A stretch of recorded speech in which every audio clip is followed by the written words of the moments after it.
Pronto, Osiris? Você tá aí dentro, viado. Ei, galera, bom dia, pessoal aqui de Fortaleza, pessoal do online. A gente vai começar a abrir aqui o IAETICA com o professor Rafael Novaes. Vocês vão ter a melhor aula de ética do Brasil. Quem? Pois é. Vocês não têm noção, vai ser muito IAE, é muito glu-glu pra vocês. Depois de 5 anos, porque a última vez que ele veio foi em 2019, depois veio a pandemia, depois ele me traiu. Mas eu tô fazendo igual o Belo. Eu vou perdoar e aceitar de volta. É mesmo, meu amor, é mesmo, Jaquezinha. Pessoal, com vocês, Rafael Novaes. Vai, coisa fofa. Bota aí. Valeu. Oi, som. Meus queridos e minhas queridas.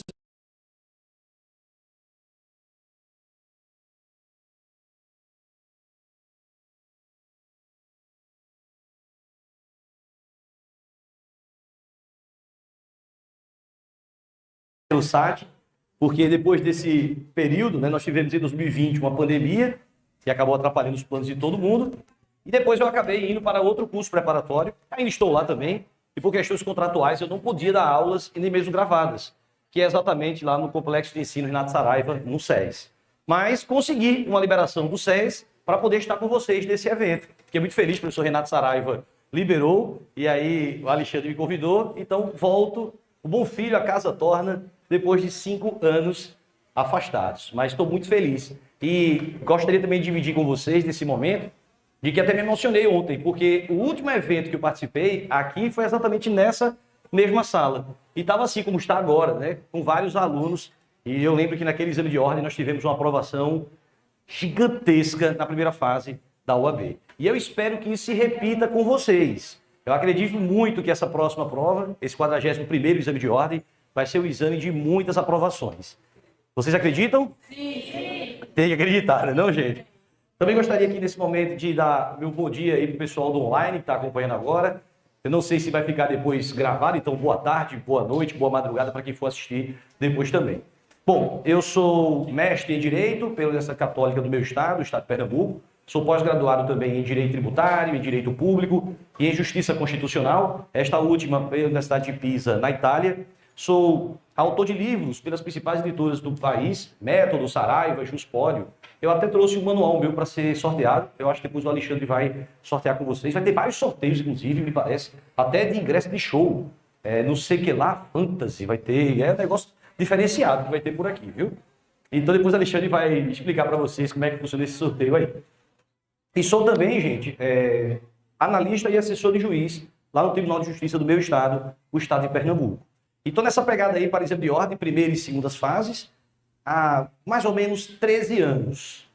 E já passei por muitas coisas nesse caminhar, já dei aula em muitos cursos preparatórios. Mas é sempre uma felicidade muito grande que se renova quando eu estou dando aula presencial. Eu gostaria já também de começar essa nossa aula de hoje fazendo uma pergunta, que meio que eu já sei qual é a resposta. Mas vamos lá. Quem aqui vai fazer a segunda fase do exame de ordem Direito do Trabalho? É uma legião. E agora vem a pergunta mais triste de todas. Quem vai fazer a segunda fase de Direito Tributário? Temos 2 pessoas! Glória a Deus! Que coisa boa, né? São aí os heróis da resistência, os guerreiros, né? Mas vamos lá, vai dar certo. Gente, vamos começar então nossa transmissão, nossa aula de hoje. E eu gostaria de dividir com vocês mais ou menos o que é que nós vamos conversar hoje e também amanhã nesse nosso evento, o nosso IAETICA. Primeiro, por que IAETICA? Muita gente fica perguntando, que merda é essa?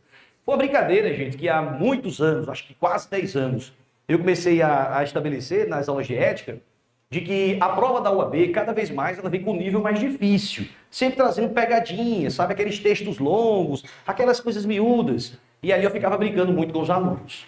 Cuidado, cuidado com a pegadinha do malandro, cuidado com a pegadinha, cuidado com o iaié. Quando a prova vier com o iaié, com a pegadinha do malandro, você vai responder IAETICA. A prova vem com o iaié e você faz IAETICA, para não cair com essa pegadinha. E comecei a fazer vários eventos, inclusive aqui, São Paulo, Brasília, em Recife. Então, no final do aulão, como eu farei também com vocês aqui, no final do aulão eu sempre faço um IAETICA, e faço um vídeo bacana. E fiz esse vídeo, postei nas redes sociais, E o Sérgio Malandro, o dono do IAE, tomou conhecimento, acabou compartilhando nas redes sociais, depois se tornou um amigo também do filho dele, e aí acabei levando isso para toda a minha vida nessas aulões que eu faço. Então é um ponto já para deixar claro para vocês. Quando tiver uma pegadinha, quando tiver um tema mais sensível da nossa matéria, eu vou dizer, gente, cuidado, olhe o IAE aí para não cair na pegadinha do malandro, cuidado com IAEtica. Beleza? Bom, começando propriamente, o que é que nós vamos estudar? O que é que nós precisamos estudar? O que devo estudar? Aqui separei para vocês 3 diplomas que estão exigidos ali no edital de vocês da FGV para a primeira fase do exame de ordem. Você vai ter que estudar o Estatuto da Advocacia e da Ordem dos Advogados do Brasil. Eu me refiro, gente, à Lei Federal 8.906 de 1994. A partir de agora, eu vou chamá-la apenas de EA-OAB. Todas as vezes que eu estiver falando EA-OAB, vocês vão entender que eu estou falando do Estatuto. Estou falando da lei, do Estatuto. Mas nós também temos que estudar o novo Código de Ética e Disciplina da OAB, que eu vou simplesmente chamar de NCED, para que você entenda que é Novo Código de Ética e Disciplina. O novo Código de Ética e Disciplina é a resolução número 2 de 2015 do Conselho Federal da OAB. Rafael, como é que eu encontro isso? Eu já mandei para vocês. Eu acho que a Alexandre já deve ter disponibilizado para vocês tanto os slides que nós vamos utilizar hoje, pelo visto 5, você até já imprimiu, como também esses 2 diplomas. Eu já mandei o Estatuto em PDF para vocês. Mandei também o Código de Ética. O Código de Ética é de 2015. Aí você pode estar pensando, Rafael, e por que você continua falando novo Código de Ética? Gente, tome cuidado. Se você estiver estudando em casa, desavisado, estudar a disciplina de ética, e você colocar simplesmente no Google, Código de Ética OAB, o Google vai te apresentar o Código de Ética de 1994. Ele vai te apresentar o Código de Ética antigo. Eu já vi muitos alunos, e pasmem, até professor, dar aula com o Código de Ética antigo. E o aluno chegar na prova e tomar no papel-kit, se lascar e errar as questões. Então eu prefiro continuar chamando de novo Código de Ética, que eu sei que não é novo, caramba, desde 2015. Mas mesmo assim eu prefiro insistir, para que assim você tome todo cuidado quando estiver estudando em casa. Código de Ética, o professor colocou um N aqui, é um novo, e não caia nessa pegadinha de estudar pelo Código de Ética antigo. Esses 2 diplomas aqui são os mais importantes, por isso que eu já disponibilizei para vocês em PDF. Eu digo, sem medo de errar, que 95% das questões vão sair desses 2 primeiros que estão aí. Agora, vez ou outra, eles também cobram algo do Regulamento Geral, que a partir de agora eu vou chamá-lo de RG, Regulamento Geral da Advocacia. Rafael, eu devo estudar todo o Regulamento Geral? Não. Eu vou ser bem sincero com vocês. Se você tiver tempo, muito tempo, estude. Mas se seu tempo é precioso, e eu acredito que o tempo de vocês é sim muito precioso, eu apenas estudaria os artigos que nós vamos comentar hoje e amanhã. Então, eu vou falar artigo 12 do regulamento, artigo 20 do regulamento. Aí você vai anotando e depois você lê ele em casa. Agora, os 2 diplomas iniciais, se possível, rapaz, leiam mais de uma vez, até o dia da sua prova. Na época que eu prestei o meu exame de ordem, eu estou falando há 13 anos atrás, nós estudávamos ética na semana da prova. A banca ainda era a banca CESP. Então você estudava ali 2, 3 dias e fazia as questões de boa. Hoje, atualmente, não dá mais não. Vocês vão participar desse evento hoje e amanhã comigo, mas se você não continuar estudando ética até o dia da sua prova, até o dia 28 de julho, você vai se esquecer. Você não vai conseguir recordar. Então não dá mais, gente, para estar estudando ética só na véspera da prova, não. E nem só num evento como hoje. Você vai começar a estudar hoje, vai fazer anotações, vai colocar alguma dica aí e vai ler essa porra aqui 10 vezes se for preciso. O Estatuto vai trabalhar temas como direitos dos advogados, que cai em toda a prova da OAB. E diga-se de passagem, de maneira pontual, eu sempre digo para os alunos, direito das advogadas é exame sim, exame não. Exame sim, exame não. O de vocês é o exame não, porque caiu na prova passada. Então eu acho, inclusive, que dentro desse tema de direitos dos advogados, eles vão cobrar novamente a forma de abuso de autoridade, que eu destaquei para vocês. Então existem algumas apostas que o professor já tem um bom tempo de estrada, a gente já vem estudando muito a banca, sabe mais ou menos o que pode cair. Então, o Estatuto traz esse tema de direitos dos advogados, que é um tema fodástico. Vai trazer inscrição na UAB, que também vem caindo cancelamento, licença, suspensão, as infrações disciplinares, organização da UAB, você saber o âmbito de uma subseção, a competência de um conselho seccional, qual é a composição do Conselho Federal da UAB. Tirando esses pontos importantes, o que mais nós temos? No Código de Ética, porque ele é o segundo mais importante, ele vai trabalhar sigilo profissional, ele vai trabalhar publicidade profissional, que é outro ponto que vem caindo muito, e a gente vai trabalhar isso amanhã, inclusive, publicidade. Aqui ele vai falar de advocacia pro bono, vai falar do honorário com cláusula cota litis. Então são temas que a banca de ética da FGV vem cobrando com muita força. Uma coisa eu te digo, a banca que elabora as questões de ética, ela está muito atenada com o que vem acontecendo no dia a dia. E vai querer explorar isso na prova de vocês. Então, repito, nós vamos trabalhar esses 3 diplomas e com maior força, o primeiro e o segundo, que já inclusive disponibilizei para vocês. E o Alexandre deve ter já colocado para vocês. Vamos já começar com outro ponto aqui. Atividades privativas da advocacia. Vamos começar trabalhando o que diz o Estatuto. Abra o Estatuto, a Lei 8.906. Se você tiver com ele aí, já pode abrir também. Nem que seja no seu telefone, no seu smartphone, pessoal de casa também. Rafael, você vai ficar lendo artigos? É isso? Vou. Professor, para ficar lendo artigo, eu prefiro ficar lendo artigo em casa. Pode ir, tem uma porta aqui, tem outra ali. Vá-se embora, aproveitar seu sábado. Mas acredita, vamos fazer uma leitura dinâmica, gente, uma leitura diferenciada, mostrando como pode cair, mostrando as pegadinhas. Então não é só uma leitura seca. Eu peço que vocês fiquem comigo. Confia no que a gente vai trabalhar nesses 2 dias, tá bom? Então vamos lá, gente. Primeiro, o artigo diz, são atividades privativas da advocacia. Eu estou no Estatuto, beleza? Não é A ou a B. São atividades privativas da advocacia. 1. A postulação a qualquer órgão do Poder Judiciário e aos juizados especiais. Postulação a qualquer órgão do Poder Judiciário e aos juizados especiais. Estamos diante de quê? Do chamado ius postulandi, a capacidade postulatória. Você somente vai poder bater as portas do Poder Judiciário e levar o direito de alguém para ser protegido se você for advogado. Inclusive a palavra advogado, ela deriva do latim advocato, que significa dar voz a quem não tem. Então vocês serão exatamente essa voz, a voz do seu cliente perante o Poder Judiciário, para ali levar aquela matéria a ser discutida, a ser protegida.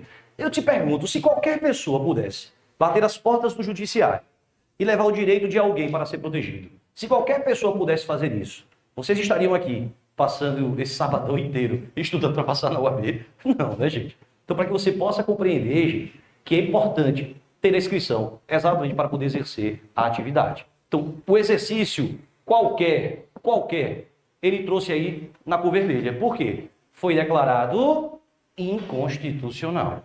Então, esse é um ponto interessante. A palavra qualquer foi declarada inconstitucional. E por que foi declarada inconstitucional?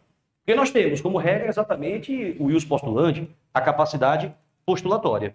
Mas essa palavra qualquer foi declarada inconstitucional porque nós temos exceções.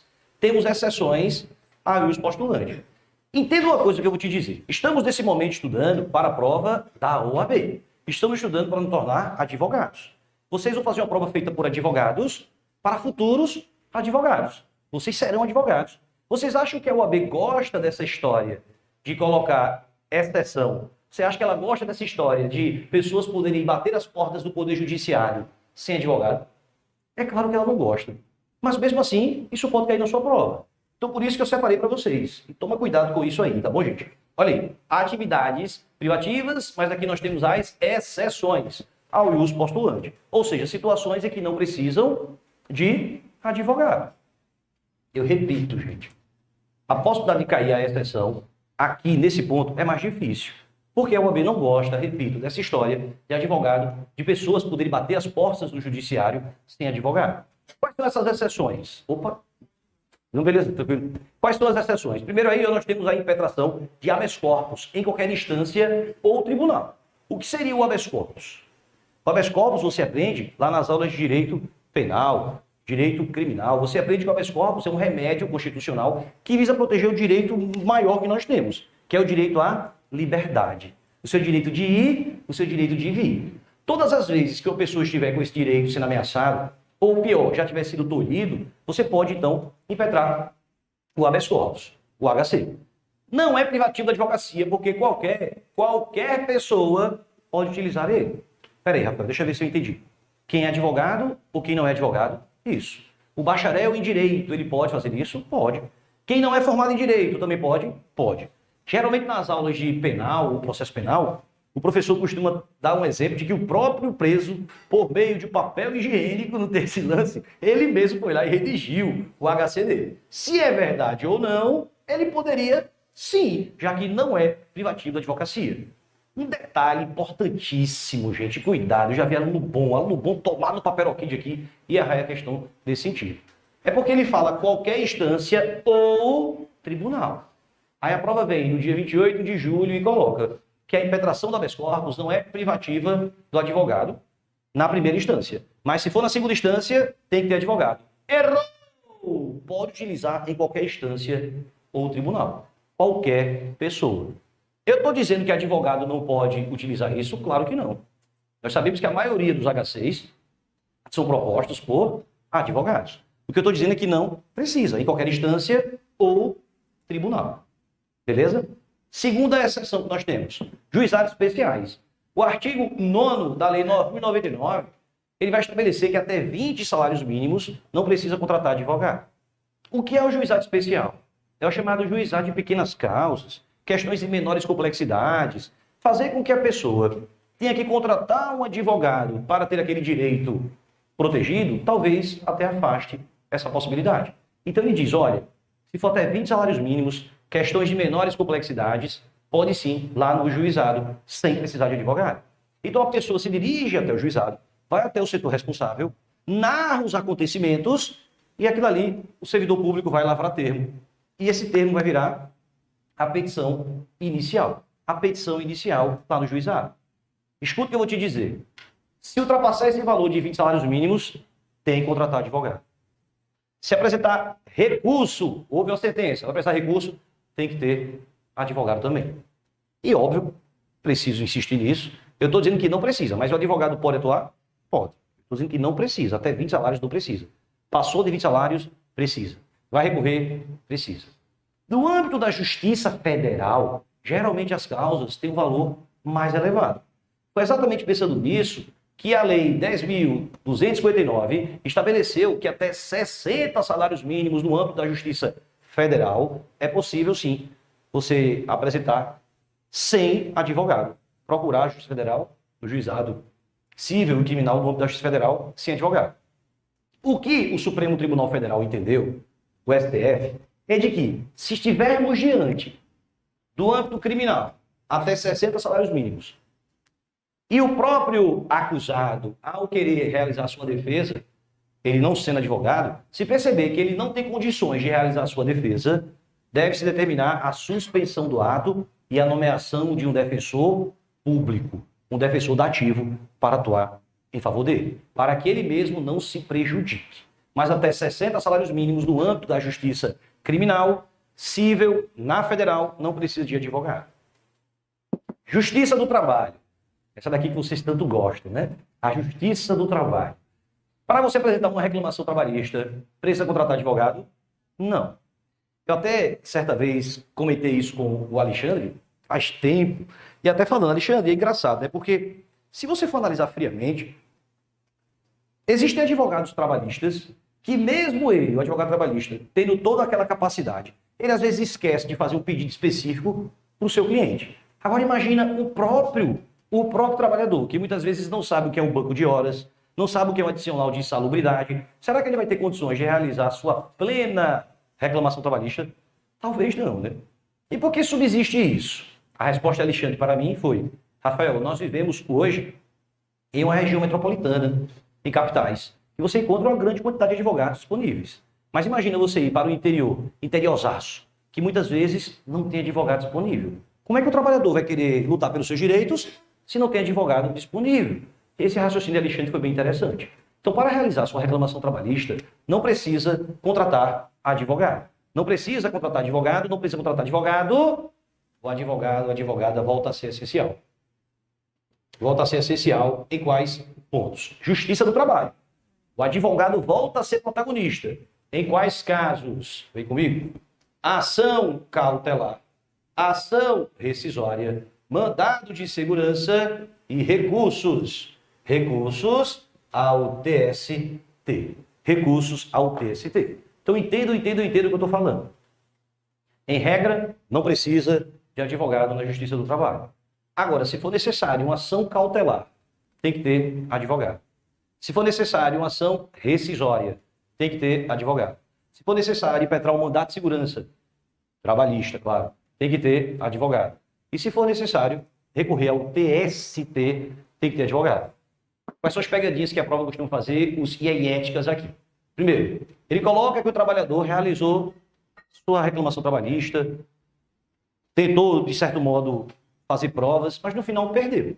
Tempos depois descobriram que a prova que o empregador utilizou foi falsa.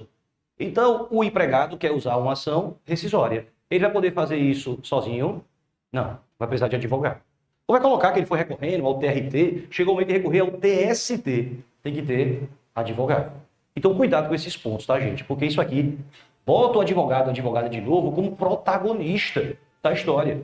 E você está fazendo prova, repito, para o exame de ordem. Então, esse é o ponto interessante aí. Volta para cá. Então, devagarzinho, já falamos que para empreitar habeas corpus não precisa de advogado, qualquer instância do tribunal. Livros juizados especiais até 20 salários mínimos, no âmbito da Justiça Federal até 60 salários mínimos. E falei da Justiça do Trabalho. Também não precisa de advogado, o juiz de paz. E o que é que o juiz de paz celebra? A guerra. Casamento, né? Professor, eu tô brincando, casar é outro. Podem casar, é bom. A vida do casado é uma vida muito boa. Não, estudos apontam. A vida do casado é a terceira melhor vida. Só perde para do solteiro e para do defunto. Né? Professor, para casar, gente, precisa contratar advogado? Não. Então, mais ou menos esse aqui é o que você vai entender. Agora, para divorciar, tem que contratar advogado? Deixa de ser meu bem e passa a ser meus bens, né? Essa é a verdade. Mas, bom, para casar, fica tranquilo que não precisa de advogado. A ação de alimentos, o específico pra cacete, artigo 2º da Lei 5.478, ele determina que para propor a ação de alimentos não precisa contratar advogado. Entenda uma coisa, se a pessoa está passando fome, você acha que ela tem condições de contratar advogado? Então pode sim propor sem advogado. Eu, você, todos nós sabemos que quem é que vai acabar atuando em prol dos hipossuficientes? A Defensoria Pública. A gente sabe que acaba acontecendo assim. Mas a lei dá essa brecha. A própria pessoa pedir seus alimentos sem precisar de advogado. Consequentemente, sem precisar do defensor público também. Seria como? Ora, semelhante à ideia do juizado. Vai no setor responsável, narra que precisa e aquilo ali vira uma petição inicial. Este último aqui, eu confesso que não colocava no meu material. Passei a colocar uns 4 anos para cá. Por quê? Porque caiu na prova da UAB em direito penal. Como é? É a chamada revisão criminal. Isso nunca caiu em ética. Nunca caiu, mas caiu na prova de direito penal, dentro do conjunto de questões da FGV.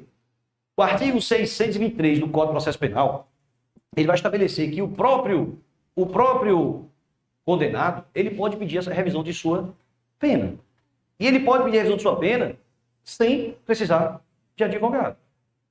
Ele não está dizendo que o advogado não possa atuar, gente. Está dizendo que poderia pedir sem a intervenção, a participação do advogado.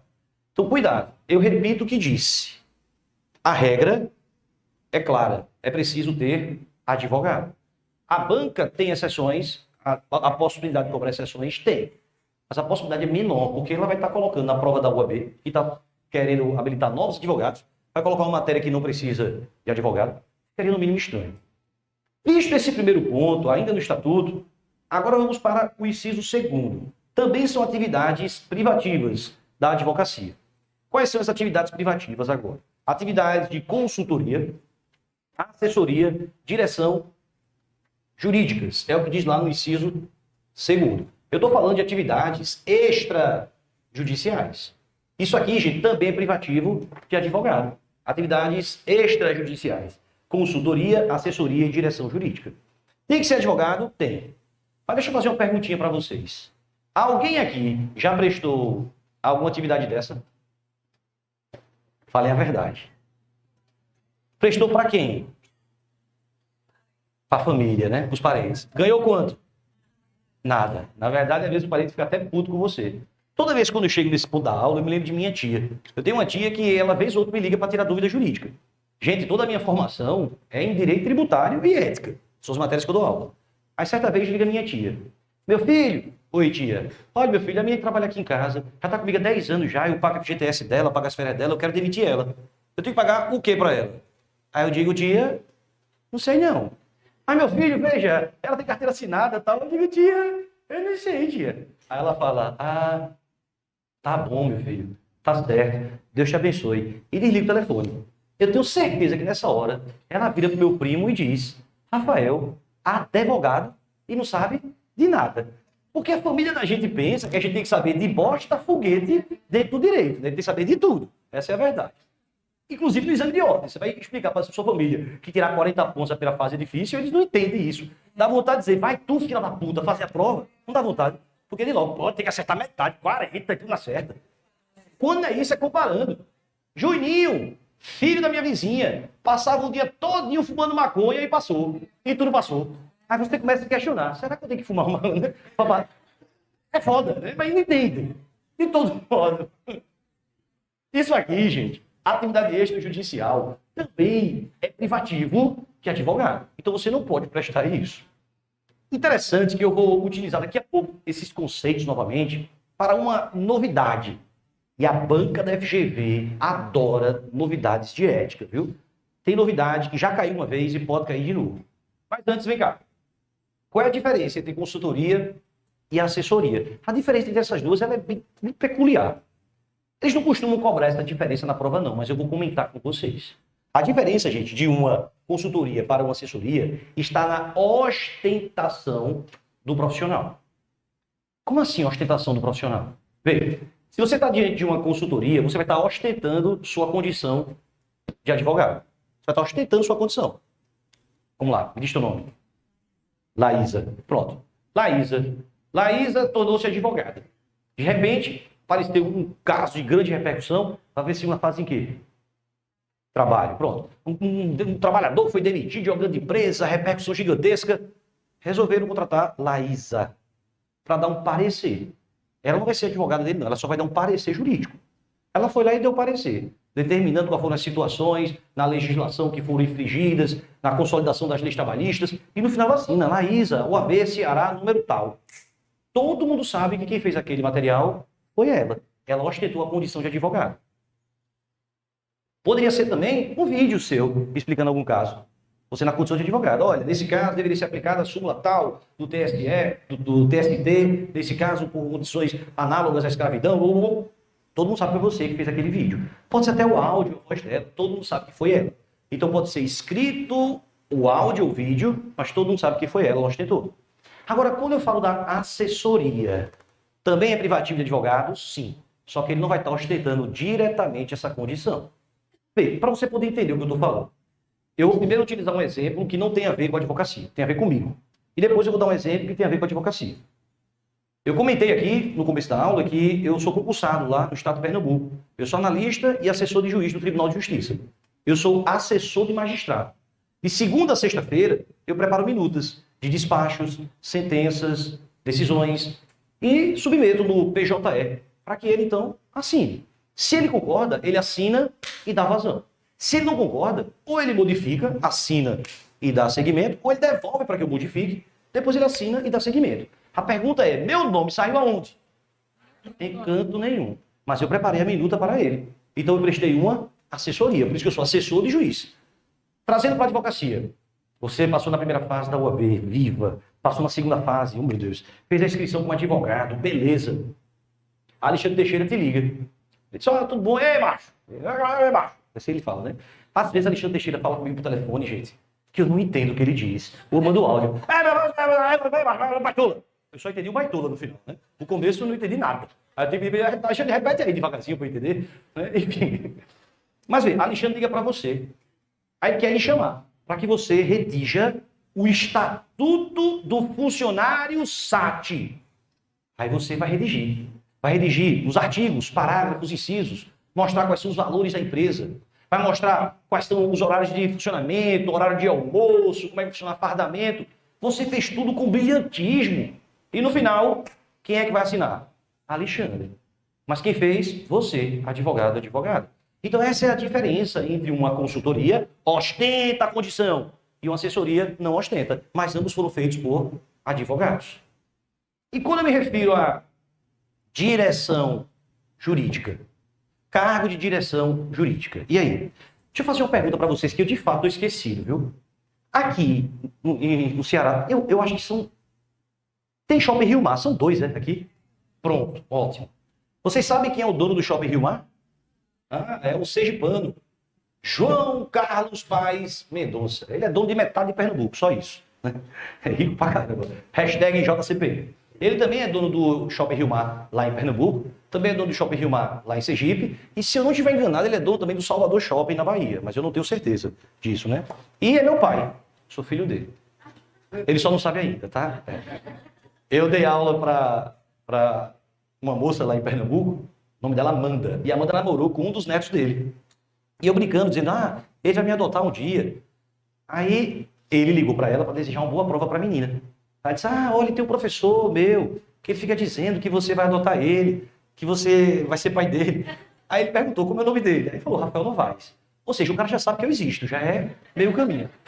Mas a questão é, na empresa de papai, no conglomerado econômico multimilionário do JCPM, preste atenção. Tem setor de compras? Claro que tem. Tem setor de vendas? Claro que tem. Tem setor de recursos humanos? Claro que tem. A pergunta é, dentre tantos setores, existe um departamento jurídico? Sim. Preste atenção nisso, viu, gente? Eu vou dar o zoom. Zoom! Isso aqui é o departamento jurídico da empresa de papai. Vê, cada pontinho desse, tá aqui, ó, cada pontinho desse é uma pessoa que trabalha aqui. A pergunta é, quem trabalha no departamento jurídico tem que ser necessariamente advogado? Sério? Sério? O bacharel em direito pode trabalhar aí? Pode. Quem não é formado em direito? Pode. E o que o MEC queria autorizar e depois deu para trás? Tecnólogo em direito, que ia vir aí com força, né? Ainda bem que recuaram. Porque senão está difícil para nós, como advogado. Imagina um lugar técnico entrando. Ia ser pior. Íamos tomar no papel aqui, já pedi. Mas, vê, quem trabalha aqui não precisa ser advogado, não. Agora, o cabeção, a cabeçona, o diretor, diretora, tem que ser advogado. Então, toma cuidado com isso, tá bom? Eu não estou dizendo que quem trabalha no departamento tem que ser advogado, não. Mas quem vai tomar conta, quem é o diretor, a diretora, o cabeção, tem que ser advogado.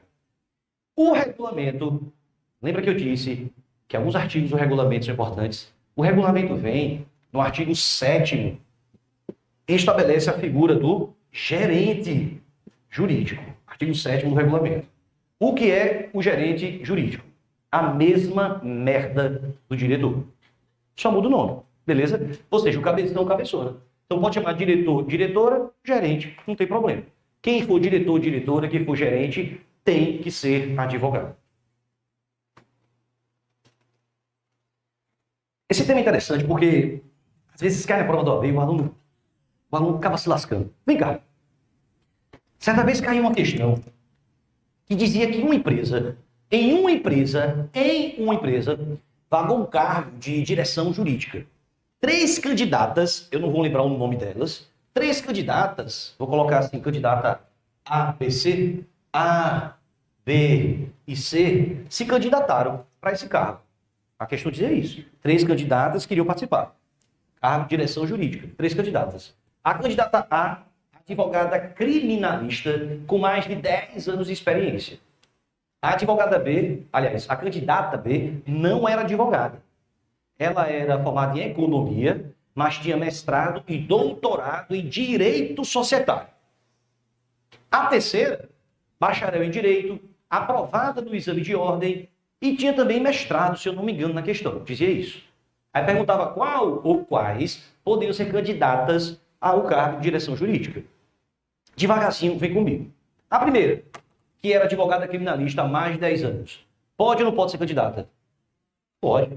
A segunda, que não era formada em direito, mas tinha mestrado, doutorado em direito societário. Pode? Não pode, não. A terceira, formada em direito, aprovada no exame de ordem, e com mestrado. Pode ou não pode? Pode não. Sabe o que é isso? É o pombo cagando na sua cabeça. Para quem não conhece, existe a chamada teoria do pombo que eu desenvolvi. Que teoria é essa? Sabe quando você sai de casa, todo cheirosinho, toda cheirosinha, todo bonitinho, toda bonitinha, aí você olha no espelho e diz assim, porra, eu tô um gato hoje, eu tô uma gata. Você sai de casa de boa, vem a porra de um pombo que você não sabe de onde saiu e caga na sua cabeça.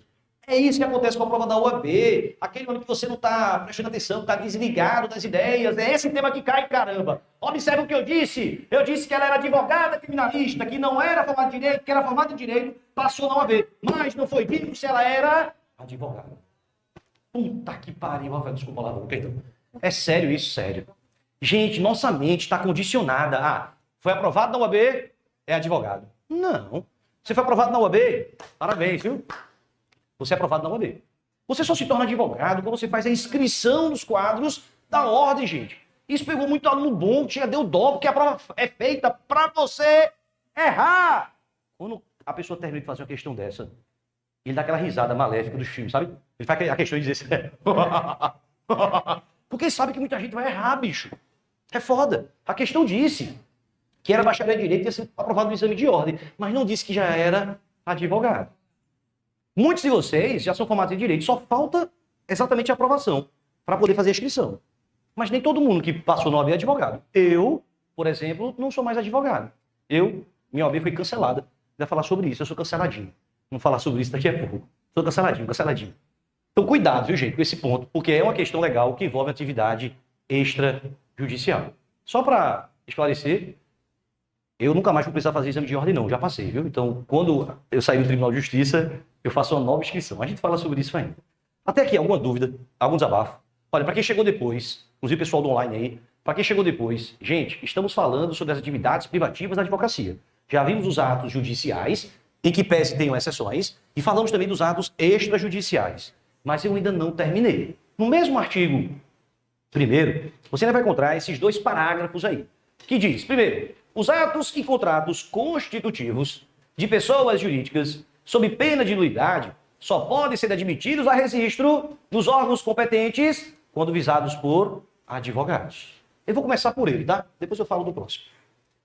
Esse tema também é muito legal para a prova da UAB. Muito legal. Que tema é esse aí? Vamos lá. Vai se criar uma pessoa jurídica. Você vai criar uma pessoa jurídica. Você aprende lá nas aulas de direito civil, você aprende que se cria uma pessoa jurídica ou no cartório de registro de pessoas jurídicas ou na junta comercial do Estado. Aqui é assim que escreve ou não? Tem esse E final ou não? Tem não? É assim no caso? É? Pronto. Junta comercial. Lá em São Paulo é JUSCEP. Lá em São Paulo é JUSCESP. Lá em Pernambuco é JUSCEP. Aqui é JUSCESP. Deve ser assim, né, que fala. JUSEC. Pronto, obrigado. JUSEC. Então, veja, vai se criar uma pessoa jurídica, você aprende direito civil, que ou vai ser criada no cartório de registro de pessoas jurídicas, ou vai ser criada na junta comercial. O que é que esse dispositivo está falando, gente?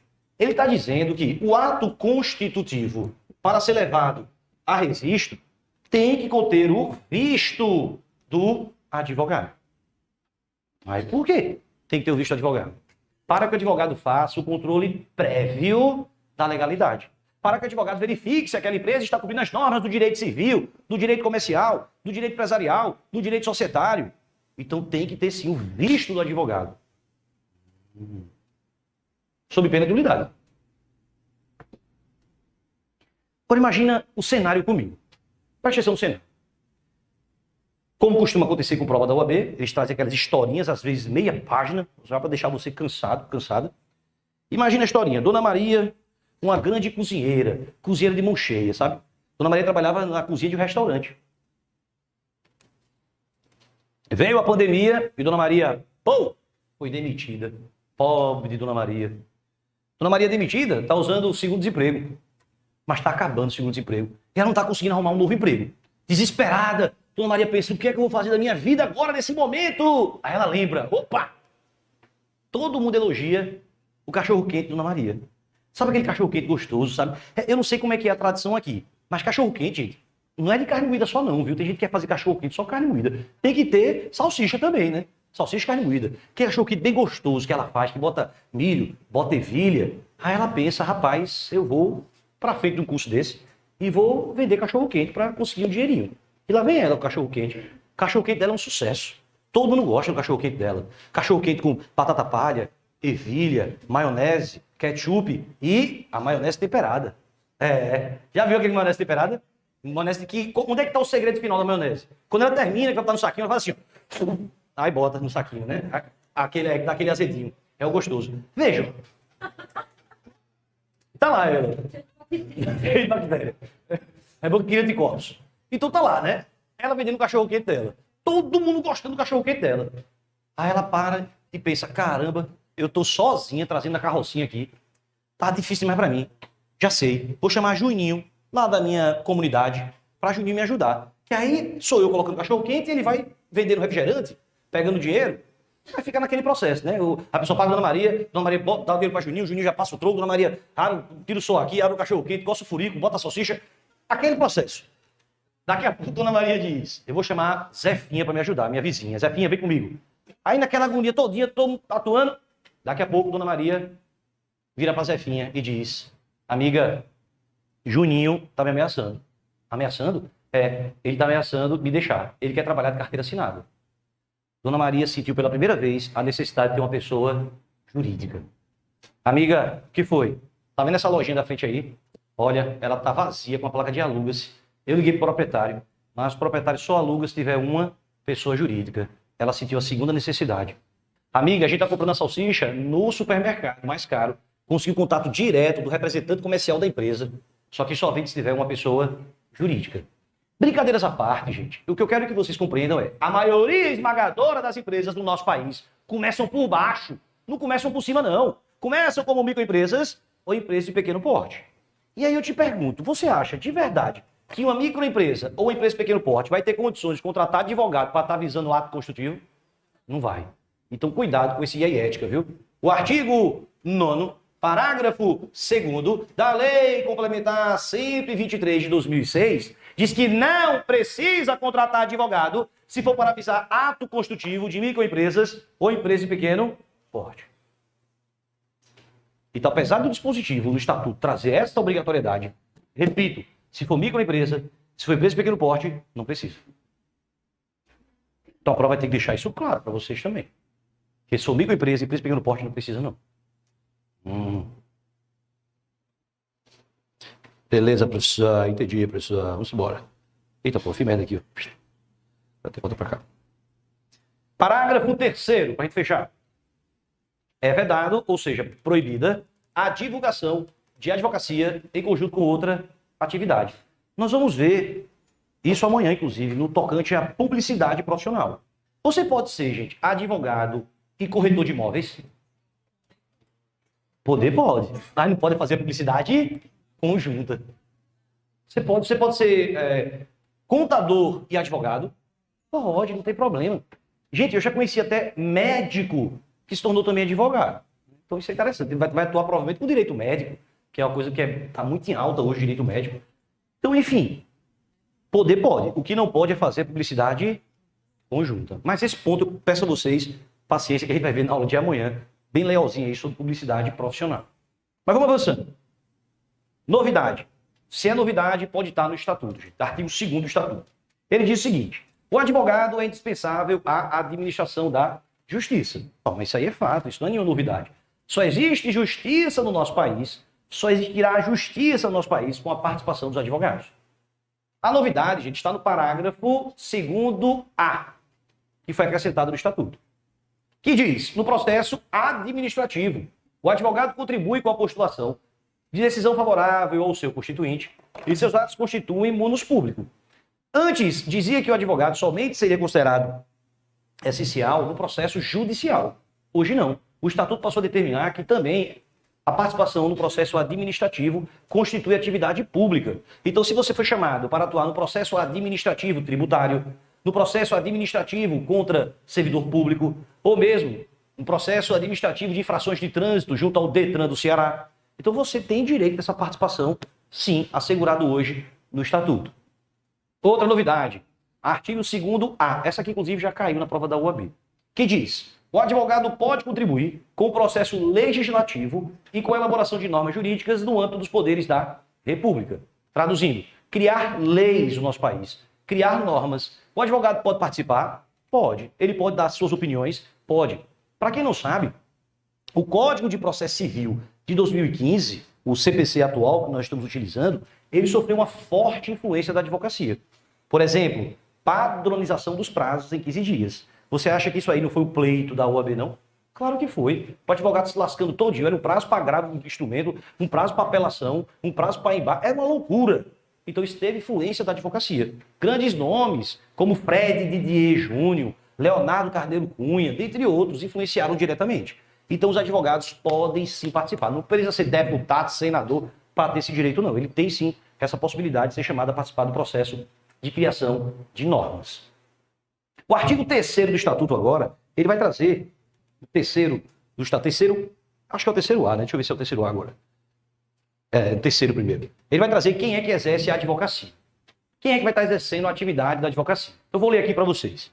Artigo 3º. O exercício da atividade de advocacia no território brasileiro e a denominação de advogados são privativos dos inscritos na Ordem dos Advogados do Brasil.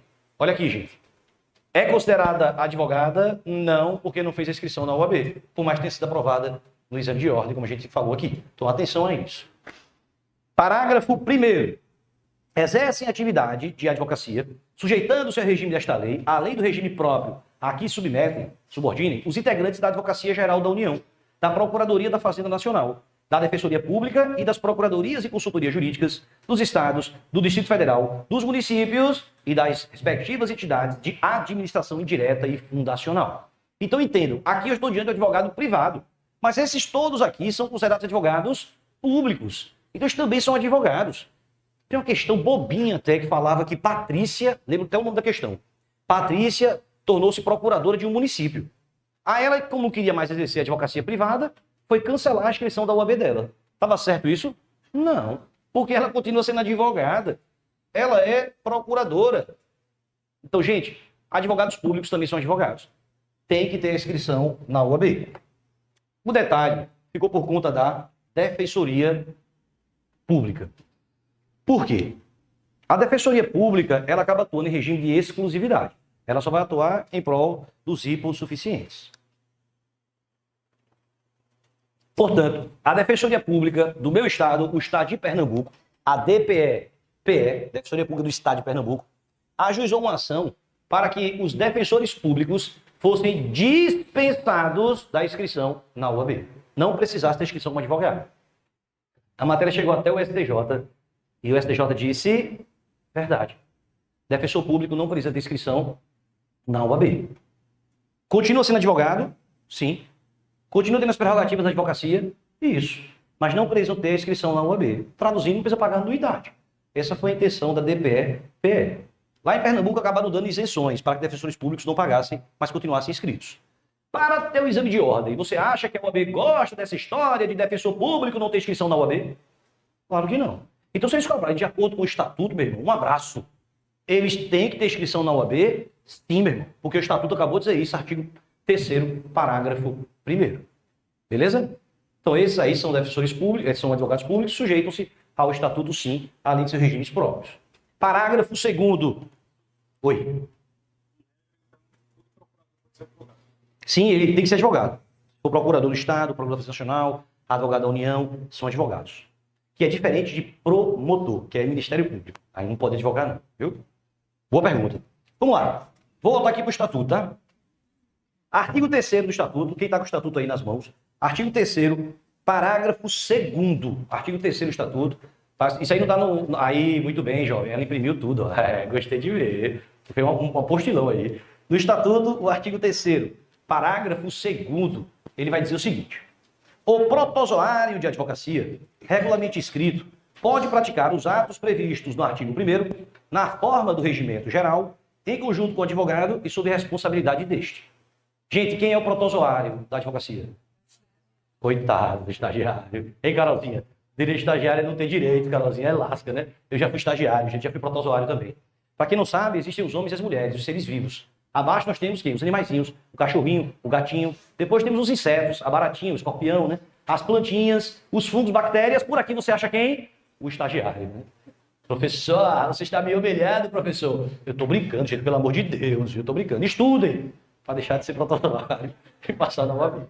A pergunta é, os atos praticados pelo estagiário vão recair sobre a responsabilidade de quem? Do advogado. Então, atenção a esse ponto, viu? Os atos que o estagiário pratica recaem sobre aquele advogado com o qual está vinculado. Joia? Bom, bora avançando.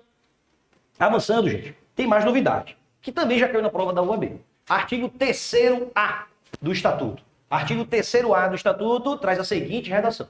Os serviços profissionais de advogado são, por sua natureza, técnicos e singulares. Técnicos e singulares. Quando comprovada sua notória especialização. Notória especialização nos termos da lei. Atenção, olha o pombo. Cuidado. Todo serviço de advocacia é considerado técnico e singular? Não. Não, não. Qualquer serviço? Não. Apenas aqueles que tenham notória especialização. Você pode estar se perguntando, beleza, e o que porra é notória especialização? Considera-se notória especialização o profissional ou a sociedade de advogados, cujo conceito no campo de sua especialidade, decorrente de desempenho anterior, estudos, experiências, publicações, organização, aparelhamento, equipe técnica ou de outros requisitos relacionados com suas atividades, permita inferir que o seu trabalho é essencial e, indiscutivelmente, o mais adequado à plena satisfação do objeto do contrato. Ou seja, atividades anteriores que o advogado fez ou a sociedade, porque pode ser, gente, atributo da pessoa física, do advogado, ou da pessoa jurídica, a sociedade de advogados. Como assim, Rafael? Atividades anteriores, experiências anteriores, estudos anteriores. Eu vou confessar a vocês que há um motivo licitatório envolvido aí também. Vamos lá. Imagine que determinada prefeitura, determinado município, se vê dentro de um problema jurídico e quer contratar Laísa, porque sabe que Laísa é uma advogada que resolve aquilo dali. Um probleminha com a licitação pública que teve. Sabe que ela já resolveu de outras prefeituras, já que ela resolveu até mesmo na mesma prefeitura em momentos anteriores. Que ela, ou o histórico dela, desculpe o palavrão, é o fodão, ela é a fodona nesse assunto. Se eles abrirem licitação pública, você concorda comigo? Qualquer pessoa poderia ganhar, menos ela. Então, para evitar isso, tudo bem. Basta que a gente ateste que ela tem notória especialização. Que o serviço dela é técnico e singular. Dispensa a licitação pública e faça a contratação direta. Então, esse é um ponto crucial para terem colocado isso no Estatuto. A possibilidade de a administração pública realizar a contratação direta de advogados ou sociedade de advogados, quando tiverem a notória especialização. Considerando, então, o serviço técnico e singular. Respira. É uma pancada de informações. Gente, imagina, eu tenho 2 dias para trabalhar com vocês, uma das matérias que mais temos cases para serem colocados. Então, respira, respira. O que nós falamos até agora, as atividades privativas da advocacia. Falei do ato judicial, o ato extrajudicial. Falei advocacia pública e mencionei aqui, nesse momento, até mesmo a possibilidade do serviço ser considerado técnico e singular. Agora, vê que ponto interessante. E se uma atividade privativa da advocacia, foi exercida por quem não é advogado? Vê que ponto interessante. Como é, Rafael? Olha aqui. Atos praticados por pessoas não inscritas na UAB. Lá nas aulas de direito administrativo e também direito constitucional, você aprende a diferença do que é um ato nulo e um ato anulável. Você aprende essa diferença. Ato nulo, ato anulável.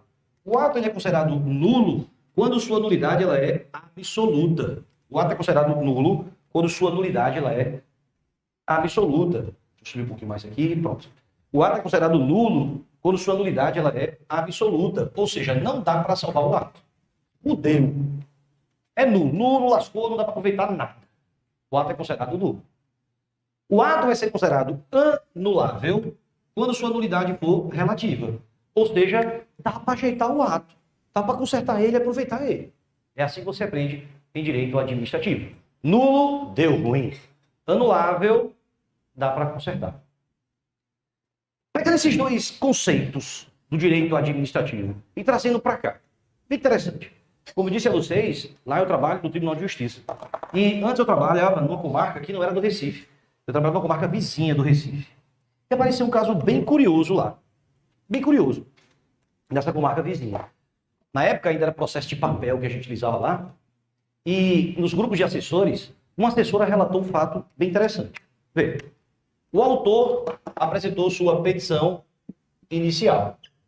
O réu apresentou a contestação. O autor apresentou sua réplica. O juiz mandou especificar provas. Foram especificadas provas, produzidas provas. E ao final o juiz sentenciou.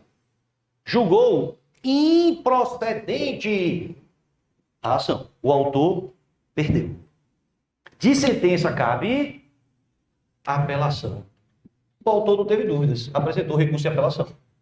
O Código de Processo Civil que eu me formei era o Código de Processo Civil de 1973, o Código de Processo Civil anterior. No Código de Processo Civil anterior, quem fazia o juízo de admissibilidade não era o segundo grau, não, era o primeiro grau. Ou seja, o próprio juiz, ele verificava se estava no prazo, se tinha pago custas, mandava contrarrazoar.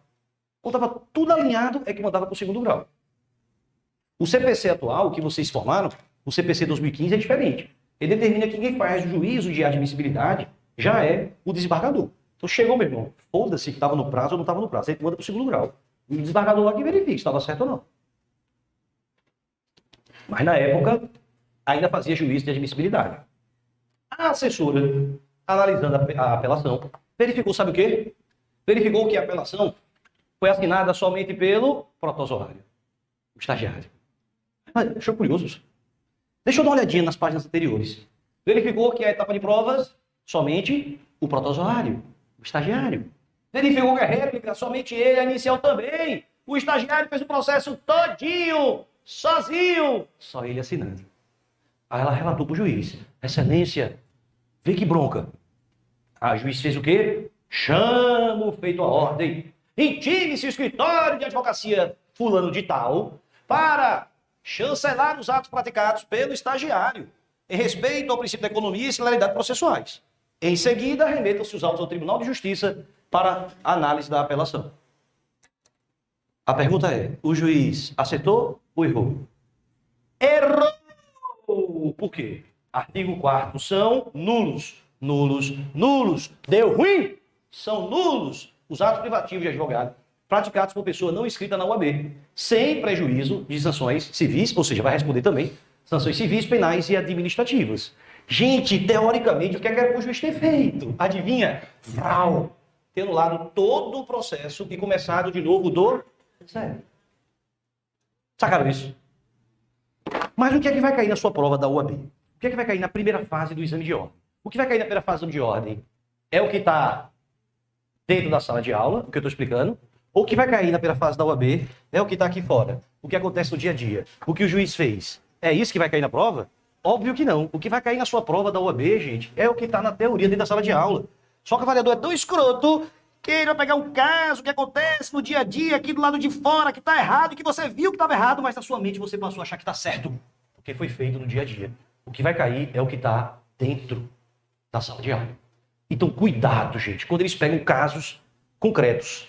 Porque numa situação como essa, as alternativas iam colocar. Considerando que os advogados chancelem o ato, é possível a remessa dos autos ao Tribunal de Justiça. Errou, porque o ato é considerado nulo, pelo menos para a sua prova. Para o dia 28 de julho. Você vai dizer que não pode, que é nulo. Como também vai ser nulo os atos praticados por advogado impedido, no âmbito do impedimento.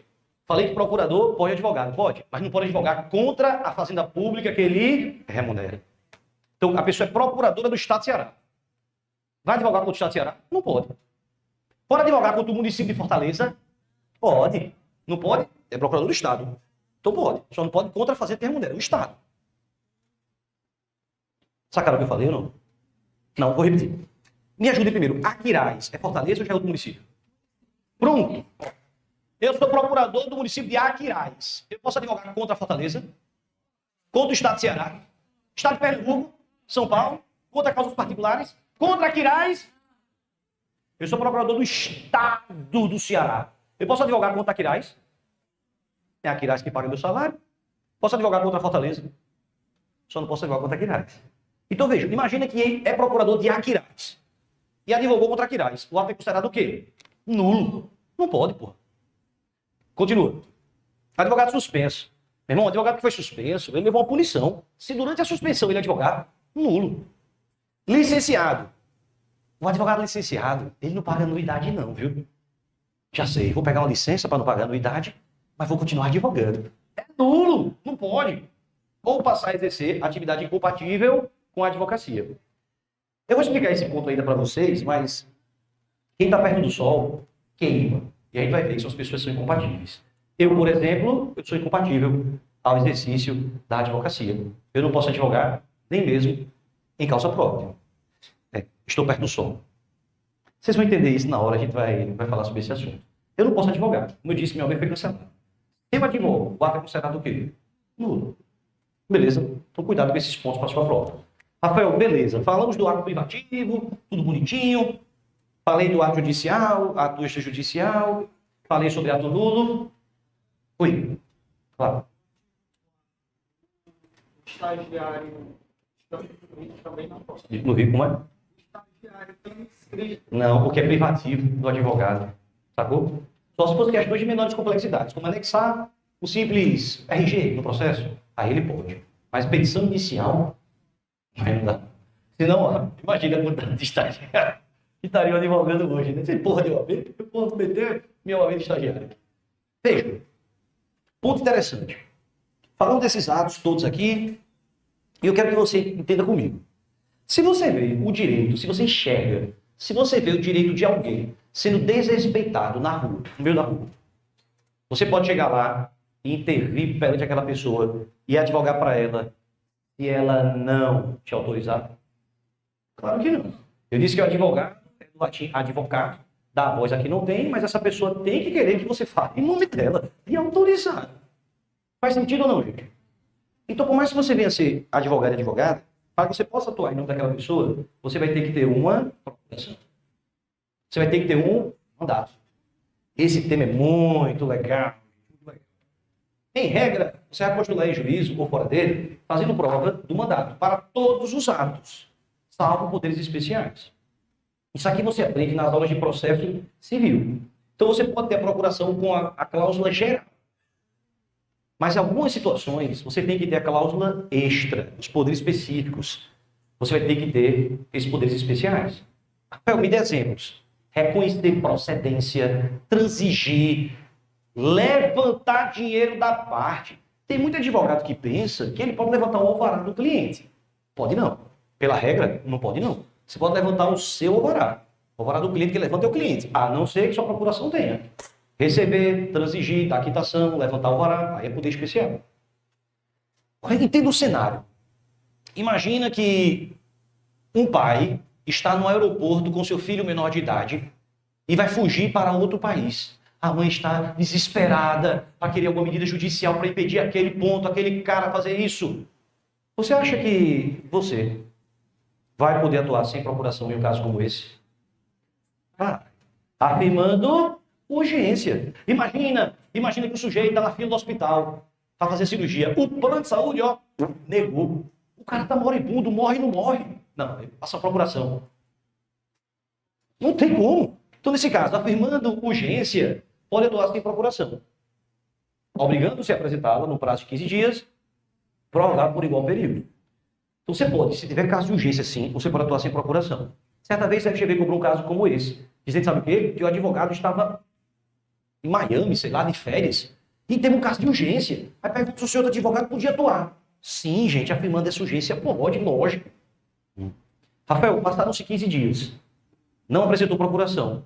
Prorrogado por igual período. Rafael, novos 15 dias. E não apresentou procuração. Gente, dá para prorrogar? Teoricamente, sim. Porque ele não disse prorrogável uma única vez por igual período. Ele disse prorrogável por igual período. Para que você então entenda, gente, que em algumas situações pode ser que precise de um pouquinho mais de dias. Imagina que a pessoa fez a cirurgia, não teve alta ainda. Como é que vai estar ali passando procuração para o advogado? Olha, sua alta é daqui a 40 dias. Então, juiz, espera um pouquinho, não vai extinguir o processo por conta de uma besteira dessa, uma formalidade dessa. Sacaram? Estatuto diz 15 dias apresentando prorrogado por igual período, mas não diz uma única vez. Vê, eu falei sobre atos judiciais e falei sobre atos extrajudiciais. Consultoria, assessoria, direção, gerência jurídica. O que eu vou mostrar para vocês agora já caiu na prova da UAB e modestíssima parte foi o mesmo exemplo que eu dei lá no CERS, no curso que gravei, assim que essa novidade veio. Eu disse, olha, isso aqui pode cair desse jeito. Pá, a prova cobrou igualzinho, velho. Isso foi uma grande vitória da advocacia. Foi uma grande vitória. Olha a vitória da advocacia, qual foi? Presta atenção. Parágrafo 4º, artigo 5º. Isso foi uma grande vitória nossa, vitória da advocacia. Olha o que ele diz. As atividades de consultoria e assessoria jurídica extrafiscais, presta atenção, podem ser exercidas de modo verbal ou por escrito, a critério do advogado e do cliente, e independe de outorga de mandato ou de formalização por contrato de honorários. Rafael, explica melhor isso aí, para poder entender. Jovem que imprimiu tudo, como é seu nome? Camila. Camila se tornou advogada, especialista no direito imobiliário. Olha, regularização de terreno, transferência de imóvel, ação de uso capião, o nome, a referência é ela hoje. Eis que, de repente, alguém compartilhou o contato dela com uma pessoa que estava com um problema desse, o WhatsApp. A pessoa foi e entrou em contato. Doutora Camila, olha, eu estou com um problema de regularização do imóvel do meu avô. Eu queria saber, para transferir o meu nome e tal, não sei o que lá. Aí a Camila foi pelo WhatsApp e... O áudiozinho mandou. Olha, eu preciso que você primeiro vá no cartório verificar se não já está registrado esse imóvel em nome de alguém. Se não estiver, eu preciso que você vá ao respectivo foro analisar se não houve a distribuição de nenhuma ação de uso capião sobre aquele bem. Depois que você conseguir as certidões negativas, eu preciso que você traga a sua certidão de casamento e se você tiver filhos de nascimento, para que eu possa então anexar tudo em um processo administrativo e realizar um simples pedido de nova inscrição junto ao cartório. Para tanto, eu cobro R$5.000 para realizar esse serviço. Mandou o cliente. Uma semana, nada. Ele respondeu. 2 semanas, nada. 3 semanas, nada. Já no final da 4ª semana, um mês, você lembrou. Aí você manda a pergunta para ele. E aí, conseguiu a documentação? Doutora, consegui. E já resolvi tudo, doutor. Segui o seu passo, peguei tudo, fui no cartório e já registrei. Obrigado, doutora. Ainda manda um joinha assim, ó, mãozinha. Aí a Camila vai... A vontade de Camila de responder de volta é... Mas não pode, né? Aí a Camila vai dizer, tudo bem, eu espero meus honorários. Aí vai dizer, honorários, doutor? Mas a senhora não trabalhou para mim, não. Oi? Trabalhei, sim. O que foi que ela deu, gente? Ela ostentou consultoria. Era a voz dela. Todo mundo sabia que era a doutora Camila. Ela vai ficar a chupadeta vendo navios? Uma porra, desculpa o palavrão. Ela tem direito aos honorários dela. Ah, doutora, mas eu não fiz nenhum contrato, nem lhe dei nenhuma procuração. Olha a resposta. Ata de consultoria e assessoria pode ser feita de modo verbal ou por escrito, a critério do advogado e do cliente, e independem, não dependem da outorga de uma procuração ou formalização de um contrato. Não, sério, pode falar. Fica tranquilo. O problema é a vontade de tomar uma coisa também. Então, sacaram o jeito. Não depende de procuração. E nem depende de um contrato. Ela vai ter direito. Ô, Rafael, ela vai ter direito aqui honorários, os 5.000 que ela estabeleceu. Ô, Rafael, e se ela não tivesse colocado no áudio o valor? Ela tem direito a honorários conforme a tabela da UAB. Cada estado tem a sua tabela. Se você prestou aqui no Ceará, vai ser a tabela do Ceará. Mas ela tem direito, gente. Isso é uma grande vitória da advocacia. Porque quantas e quantas vezes o cliente não pegava toda a sua expertise, tudo que você disse, resolvia sozinho e depois deixava você sem receber nada. Achando que você é relógio para trabalhar de graça. Que é nem relógio, que relógio tem pilha, né? Visto esse ponto, outro tema interessante. Eu não desejo isso na vida de vocês. Eu juro que não desejo isso. Mas vai acontecer. Acontecer o quê? O cliente pentelho. Aquele cliente chato. O cliente que vai lhe dar a documentação na segunda-feira e na sexta-feira vai perguntar, doutor, que demora para sair a sentença? Meu filho, eu nem terminei a petição ainda. Aquele cliente que vai ligar para você, insistindo. Você vai botar o número dele, fulano de tal, ou pentelho. Ele vai ligar, você não vai atender. Ele vai dar um tempinho e vai ligar de outro número. Oi, doutor, tudo bom? Aquele cliente que domingo de noite, na hora do Fantástico, né? Ele vai ligar para você, insistindo. Doutor, vai passar no fórum meio para ver o processo? Você já não aguenta mais. A pergunta é, você é obrigado a ficar com aquele cliente para todo o sempre? Não. Aí o que é que você vai fazer? Renunciar. Primeiro ponto, gente, entendam sobre a renúncia. Primeiro ponto, compreendam. Compreendam o quê? Cala a boca, caramba. Cala a boquinha. Boca fechada, não entra mosca. Você não pode expor os motivos da renúncia. Artigo 16 diz isso. Cala a boquinha, boca fechada. Você não deve expor os motivos da renúncia. E já pegou tanto aluno bom que colocou assim: o advogado poderá renunciar desde que justifique o motivo pelo qual não prestará mais o serviço jurídico. Não! Não justifica não. Só renuncia em chuva. Nem se for uma coisa ruim, o cliente não está pagando. Nem se for uma coisa boa. Passou no concurso para juiz. Parabéns. Mas ninguém quer saber não. Então o primeiro critério é esse. Boca calada não entra mosca. Beleza? Então o artigo 16 diz isso. Boca calada. Cala a boquinha. Não deve expor os motivos da renúncia. E você também, gente, deve seguir os passos do artigo 6º do Regulamento Geral. E que passos seriam esses? Primeiro, notificar o cliente, preferencialmente por carta com aviso de recebimento. Atenção, eu não estou dizendo que é só por carta, não. Preferencialmente por carta com aviso de recebimento. Para você ter um canhoto ali assinado demonstrando que você notificou ele. Mas pode ser uma mensagem no WhatsApp? Pode. Telegram? Pode. Telegrama? Pode. E-mail? Pode. Ofício? Pode. Desde que você consiga demonstrar que ele tomou ciência. Segundo passo, comunicar ao juízo, para que aí o juízo saiba que já, logo, muito em breve, você não vai estar mais atuando em favor daquele cliente. E o terceiro ponto, barba de molho, gente. Permanecer respondendo ao processo por 10 dias após a notificação. Qual o lance aqui? Talvez nesse momento da renúncia exista algum prazo para ser cumprido. E ali, se você renuncia e o cliente não tem com quem contar, ele pode se prejudicar. Então você fica amarrado ao processo, sim, por 10 dias. Atenção às observações. Primeira observação. Você fica amarrado pelos 10 dias após a notificação. Então esse prazo, entenda, e aí ética, esse prazo não é da comunicação ao juízo não, gente. Esse prazo é da notificação ao cliente. Por qual motivo? O prazo de 10 dias serve para que o cliente corra atrás de um novo advogada. Então esse prazo de 10 dias não conta de quando vai comunicar, não. Para ficar claríssimo. Esses 10 dias também são dias úteis não, viu? É dias corridos. Então entenda, você notificou hoje o cliente, hoje é sábado. O judiciário está aberto hoje? Não. Só está plantão. Então veja, você notificou o cliente hoje. O prazo de dias começa a contar quando? Hoje. Você só vai comunicar ao juízo segunda-feira. Não interessa. Os 10 dias começam hoje. Então cuidado para não achar que os 10 dias começam aqui. Não. Os 10 dias começam na notificação ao cliente, já que é um prazo para que o cliente corra atrás de um advogada novo. Rafael, comuniquei tudo certinho. Passou com 1, 2, 3, 4, 5, 6, 7, 8, 9, 10 dias, ele não apresentou nenhum advogado. Eu continuo preso? Não. Livre, leve e solto. Você pode ficar tranquilo. Se acontecer qualquer ato novo, você não responde. Agora, e se o objetivo do prazo for alcançado antes do término do prazo? Como é? O objetivo do prazo não é que ele ache um novo advogado? Tá bom. Passou 1, 2, 3, 4, 5 dias. 5 dias, ele já apresentou um novo advogado. Você vai continuar no processo? Não, aí você sai imediatamente. Teve questão que dizia que você tem que ficar os próximos 5 dias para ficar fiscalizando o novo advogado. Pelo amor de Deus, né? Então, atenção a esses pontos da renúncia. Primeiro, boca calada não entra mosca. Segundo, notifica cliente, comunica juízo, espera 10 dias, a não ser que ele já arrume advogado antes, aí você vaza.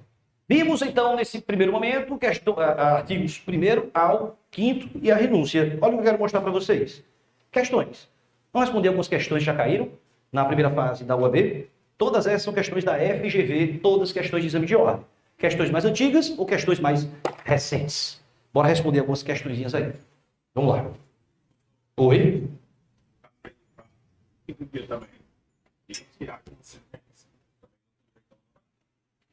Tem, proporcionais eu trabalhou. Como é teu nome? Ricardo fez uma pergunta brilhante aqui, gente. Ricardo veio, Rafael, e se nesses 10 dias que eu renunciei, estou ali ainda esperando, nesses 10 dias sair uma sentença, eu vou ter direito a honorários? Vai. Se ele já tivesse constituído um novo advogado, seria proporcional para cada um. Mas se não, o honorário é seu. Tem direito sim. Posso responder? Vamos nessa? Já acharei as questões? Posso? Os atos e contratos constitutivos de pessoas jurídicas para sua admissão e registro, olha o pombo, em não se tratando de empresa de pequeno porte e de microempresa, consoante o Estatuto da Advocacia, deve. Gente, se fosse microempresa e empresa de pequeno porte, precisava contratar advogado, mas ele disse que não era. Então, tem que ter o quê? o visto do advogado. A letra A diz apresentar os dados do contador responsável. Nada a ver. Letra B, permitir a participação de outros profissionais liberais. Letra C, conter o visto do advogado. Letra C, de chocolate, a nossa alternativa. A letra D diz indicar um advogado que representará a sociedade. Questão fácil. Essa daqui, né? Professor, fácil agora que eu aprendi. Antes eu nem sabia disso. Bora para a próxima questão. 35º exame de ordem. Olha o que ele diz. Determinada sociedade. Sociedade de advogados. Sustenta que os serviços por ela prestados são considerados de notória especialização para fins de contratação com a administração pública. Sobre tal conceito, nos termos do Estatuto da Advocacia e da OAB, assinale a afirmativa correta. Letra A. Todas as atividades privativas de advocacia são consideradas como serviços de notória especialização? Não, gente. Claro que não. A gente já viu isso aí, não é todas, não. Letra B. Todas as atividades privativas de advocacia são consideradas como serviço de notória especialização? Também não, mesmo erro, né?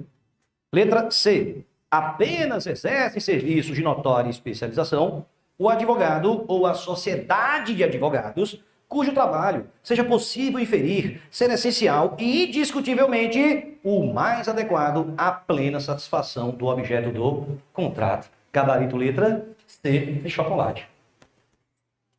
C de Ceará, gostei, C do Ceará. Letra D coloca, apenas exercem serviço de notória especialização o advogado cujo trabalho seja possível inferir ser essencial e indiscutivelmente o mais adequado à plena satisfação do objeto do contrato, tratando-se de atributo de atuação técnica do advogado. Não é extensível à sociedade? É extensível ou não é? É. Então o erro foi no finalzinho aí dessa nossa questão. Deixa eu ver se tem mais alguma questão. Opa, tem. E aí, posso